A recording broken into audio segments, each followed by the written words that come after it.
안녕하세요. 크라임 스토리 X입니다. 오늘은 세계에서 3대 범죄 조직이라 불리는 마피아, 사마페, 야쿠자 중 일본을 기점으로 활동하는 야쿠자에 대해 이야기해볼까 합니다. 일본에서 활동하는 야쿠자 조직에는 흔히들 3대 조직이라 불리는 야마구치 구미, 스미요시 카이, 이나가와 카이가 있으며 대부분의 다른 조직들도 이들의 산하 조직이거나 밀접한 관계를 맺고 있는 경우가 다수입니다. 이 중에서도 야마구치 구미는 전국적으로 활동하며 조직원만 17,000명이 넘는다고 알려져 있는데요. 이들은 한국에서 활동하는 조직폭력배들과는 스케일부터가 다르다고 할 수 있습니다. 보통 야쿠자들은 자신들의 조직을 구미 또는 카이라고 부르며 조직명을 공개적으로 활용하는데, 일본에서 야쿠자가 운영하는 사채업자 상당수는 조직명을 공개적으로 붙이고 영업하는 경우가 많다고 합니다. 일본에서 구미, 카이는 보통 일반적인 건설회사들이 자주 사용하는 명칭이었는데요. 야쿠자가 이런 명칭을 쓰게 된 이유는 1884년에 도박단속법이 발표되면서 자신들의 도박 사업을 숨기기 위해 건설회사 이름으로 위장하기 위해 썼던 것이 야쿠자의 구미나 카이의 시초가 됩니다. 야쿠자 조직은 피라미드 형식이며 철저한 위계 질서를 기반으로 하고 있습니다. 조직의 입단식은 사카즈키 고토라고 하여 미부모 또는 의형제 의식을 진행하는데, 보통은 기모노를 차려입고 상대방과 넓은 술잔에 술을 따라 같이 마시는 의식이라고 합니다.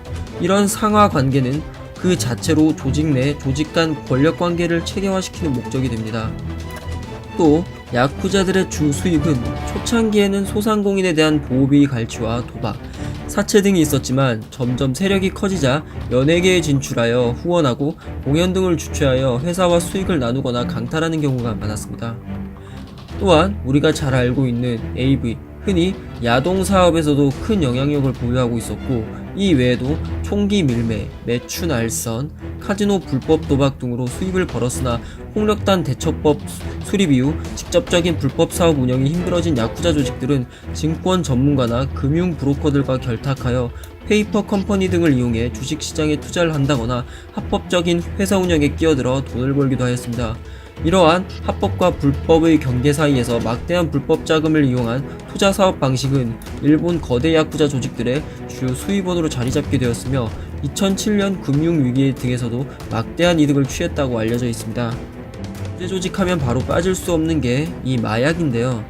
마약의 경우는 야쿠자의 대부라고 할 수 있는 다오카 카즈오가 생전에 거듭 마약만은 손대지 말 것을 강조한 관계로 표면상으로는 마약에 손대지 않는 편이라고 알려져 있지만, 사실 이는 다오카 카즈오가 정치에 입문할 당시에 언론을 표방한 이미지 관리용 멘트에 불과했습니다. 이후 어느 조직이든 우리는 마약만은 손대지 않는다. 하지만 이미 야쿠자의 하부 조직에서는 마약 밀매 및 거래 또한 야쿠자의 주 수입원 중 하나로 자리잡고 있습니다. 물론 하부 조직에서 마약을 팔다 발각당하면 상부 조직에서는 하부 조직에 대한 파문장을 날리고 경찰에 자수시키며 꼬리 자르기를 하곤 합니다. 사실 야쿠자들은 범죄를 강요하기보다는 상위 조직의 보호에 의한 대가로 상납금을 내야 하며, 돈을 많이 벌어서 낼수록 높은 자리까지 올라갈 수 있기 때문에 합법과 불법을 넘나들며 여러가지 사업 영역에 발을 들이고 있습니다. 이러한 야쿠자들을 잡기가 힘든 이유는 바로 하부 조직이 발각당하면 상부 조직에서는 해당 조직을 파문시키며 우리와는 상관없는 퇴출된 놈들이라며 꼬리 자르기를 하기 때문이라고 합니다. 또 야쿠자들은 스스로의 질서에 처벌이 존재하는데, 반성과 체벌이 가장 약하며 그 다음엔 손가락을 자르는 단지, 그 다음은 파문이며 마지막은 처형까지 하게 됩니다. 조직 내 잘못의 정도에 따라 처형까지 하는 정말 무서운 범죄 조직인데요. 이러한 야쿠자들이 더욱 무서운 이유는 바로 총기 사용에 있습니다. 우리나라 폭력배와는 다르게 일본도나 권총으로 무장한 경우가 다수이며, 암살 같은 경우 권총이나 폭탄을 가장 많이 쓴다고 알려져 있습니다.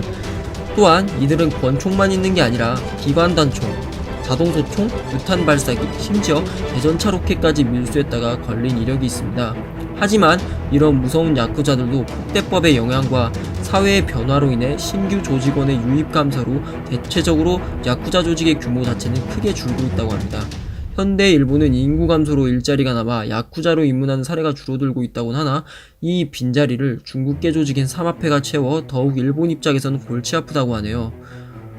오늘 야쿠자 이야기는 여기까지입니다. 재미있게 보셨다면 구독하기 부탁드립니다. 감사합니다.